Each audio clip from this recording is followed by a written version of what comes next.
What's your favorite scary movie? So a while back I ran across a Tumblr post that struck a chord with me, and that chord has been resonating and causing ripples in my brain for several weeks now. And since I have all of these questions in my mind, I thought, well, might as well get some content out of this. Cozy horror is a fairly new term in the world of spooky movie lovers. It's characterized by having low stakes and endings where the good and heroic protagonists are sure to survive and triumph over the forces of evil. I'm sure you angst and violence-loving real horror fans are rolling your eyes at the preciousness of that concept, but, well, cozy horror doesn't mean everything is sunshine and rainbows. I mean, Danny and Wendy survived the end of Stanley Kubrick's The Shining. Does that not then make it cozy horror? I think of cozy horror as BDSM. Yeah, someone's tying you up and beating you, and you're technically at their mercy. But you know in your head that it's all pretend. You know at the end of it, you're gonna get that aftercare, so it's okay. It's safe. But I like it when all the characters suffer and die horrible deaths and there's sexual violence and disembowelment and— Okay, edgelord, we get it. You're a sick, twisted little freak. Congratulations. The adults are talking right now. I think the idea of cozy horror is a natural byproduct of the trend of indie horror darlings that has been rung in by the likes of Jordan Peele and A24. Gone are the halcyon days of scantily dressed women screaming in the woods as the masked killer stabs them repeatedly to a glorious and gorious effect. This is the age of quiet, understated philosophical horror movies where the monster is always a metaphor for the ills of society. This is elevated horror, right? What does that mean, elevated horror? You know, it's like scary, but with complex emotional and thematic underpinnings. It's not just some schlocky cheeseball nonsense with wall-to-wall jump scares. That sounds kind of boring to me. The truth is that, no, we are not in a golden age of horror. The genre has always been used to reflect societal anxieties.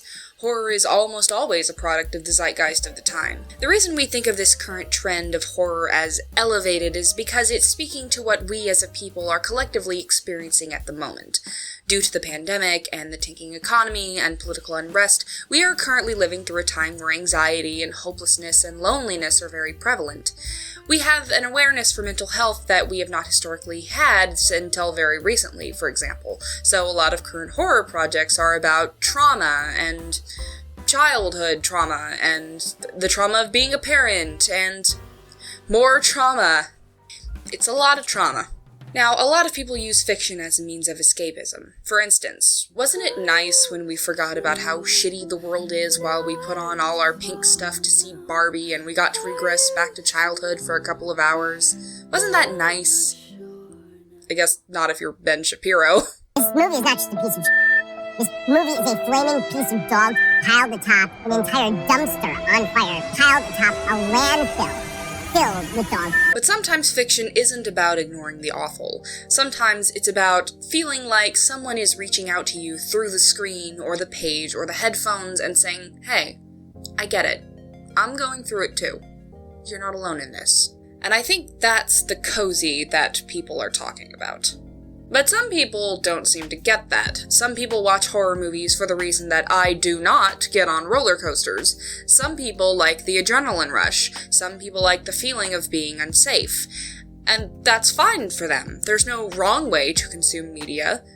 Unless you're Ben Shapiro watching the Barbie movie. But with any group of fans, there will always come the gatekeepers, the self-appointed arbitrators of who can and who cannot consume, how they should consume, what they should consume, when and where they should consume, and of course, why they should consume. And with this person in particular, I'm not trying to call them out specifically. They didn't say or do anything particularly egregious. Their posts just so happened to be the ones that scratched my brain and made me start asking these questions. And since I want to keep them anonymous, I'm just going to paraphrase what they said. I 100% understand the desire for cozy, wholesome stuff. But cozy horror? A cozy version of a genre that's meant to unsettle you. Horror isn't just jump scares and gore and violence. But those things are the real core of what horror is. Cozy horror. What are you even talking about? It's the same trick as elevated horror, believing you invented a new, better subgenre, unlike the regular type, which is bad. So I am with this person that elevated horror is kind of a dumb term. It's like saying elevated food. Whether you're eating Wagyu steak or a quarter pounder from McDonald's, it's still beef. But also, I think categorizing things isn't bad. Black tie is just a gimmick. You don't have to wear a tux to a formal wedding, just show up in jeans. I think if people want to put a label on certain movies that make them feel fully understood and empathized with, that's okay. Someone reached out to this person after they posted and asked, If you don't believe in cozy horror, then do you think that all horror is meant to be scary? What if a horror movie doesn't scare you? Does that mean it's not horror anymore? Fear is subjective after all. If you watch a movie marketed as horror and come away thinking, I wasn't scared by that, that doesn't make it not a horror movie. That just makes it a bad horror movie. You're right. Fear is subjective. You can't define a genre like, horror doesn't need to be scary, it only needs the vague aesthetics of horror. It just becomes incoherent as a descriptor. Okay, let's put a pin in that. As a big horror fan, I disagree. I'm not often scared by horror movies. The genre has a lot of other signifiers besides just being scary. There are plenty of films in the peripheral that blur the line like horror comedies. Did it scare you is a bad metric to measure horror by because, like you said, it's subjective, but most people can still agree on what is and what isn't a horror movie. Horror as a genre has codified aesthetics and tropes and tones which define it, while cozy horror is barely an aesthetic and more of an ideology or a movement, and still a vaguely defined one at that. The original poster then goes on to admit that maybe they worded their original answer poorly, and that maybe a better question is, are the scares effective? Which they concede is different than, did I personally find it scary? There have been things that I've watched where I was like, okay, I can see why this is critically acclaimed. It's good art on a technical level, but it's not my personal taste. I did not care for The Godfather. What? Did not care for The Godfather. How can you even say that, Dad? Didn't like it. Peter, it's like the perfect movie. This is what everyone always says. This is why I've always thought it's important to distinguish between this is the best thing and this is my favorite thing. For example, Deep Space Nine is the best Star Trek, but the original series is my favorite Star Trek. And when it comes to horror, historically, I tend to lean toward less scary and more campy. I love the Scream franchise. I love Evil Dead. I love Re-Animator. I don't like horror that's going to depress me or make me sleep with the light on. But I do like horror that makes me think. One polarizing film that the cozy horror community seems to love and the anti-cozy horror fans seem to hate is Midsommar.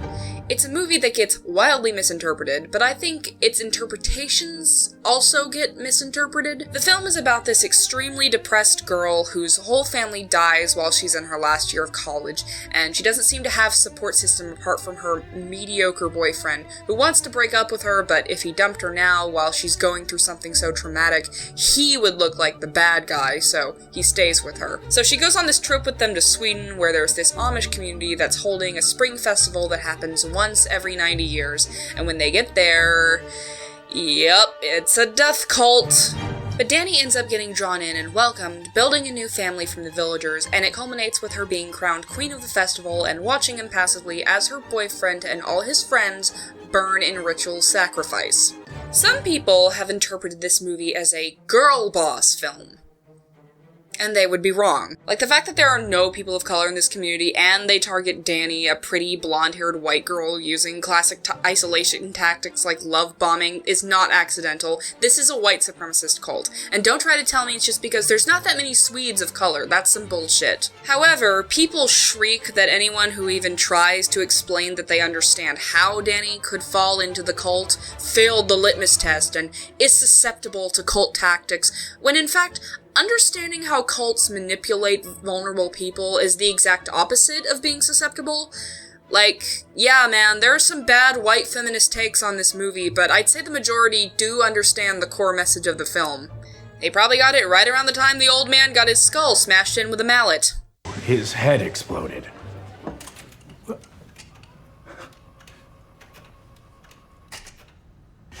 Like a ripe melon on the sun. But no, I guess understanding character motivation is for gullible dum-dums. Let me flex on how superior I am by screaming at you about how Danny is not, in fact, a girl boss. You are very smart. Good job. This is what's killing film analysis, guys. The movie wouldn't have worked nearly as well if it had started off with these crazy college kids stepping off the plane and heading off on their adventure. We, as the audience, needed that vital backstory of Danny losing her entire family and being made to feel completely isolated and without emotional support. Danny didn't need a spring break trip to Europe. Danny needed therapy. And that's the real horror of Midsommar, isn't it? So, what is genre? Simplest question ever. Genre provides a set of rules and tropes for filmmakers to utilize when making their art, a bit like a tool belt. If you were fixing a watch, you wouldn't need a jackhammer. At least I hope not. Genre conventions are also there for the audience to absorb, a sort of shorthand for what kind of film they should expect. Bright colors and dreamy music lets the audience know they're probably watching a romance. Of course, that doesn't mean genre conventions are a hard boundary for what the filmmaker can or cannot do. There's room to play. It's on the filmmaker to Get creative! Most scholars agree that there is no hard and fast line separating the genres, and that most pieces of fiction are a chimera of genres. A piece of media may, however, define itself primarily as one specific genre, if, for no other reason, the sake of marketing. Some people debate whether the movie Alien belongs under horror or sci-fi. But basically, most people know horror when they see it. There's some debate about horror versus thriller, whether or not thriller is a subcategory of horror or if they should be separate categories completely. The two genres can inspire similar feelings of unease and suspense, but no one would classify Fight Club as a horror movie. It's exciting, but it's not scary. Which brings us back to our plucky hater of cozy horror. Does a movie have to scare you to be horror? I think we've agreed that it doesn't. I think it's enough for a movie to follow horror conventions to be considered horror, even if it's not particularly scary. Scary Movie, produced by the Wayans brothers, is primarily a comedy meant to spoof the slasher genre, but you can't say it's not a horror movie as well. And I don't think a movie has to scare you to be good horror either. Scaring an audience is all well and good, but I think, like with any genre, a good horror movie makes one think.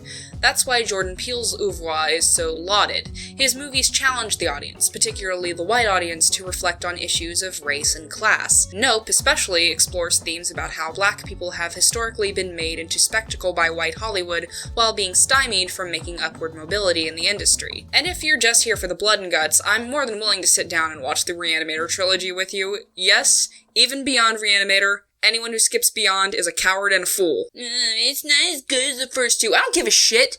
A rat has a fight with a severed zombie penis. That is entertainment.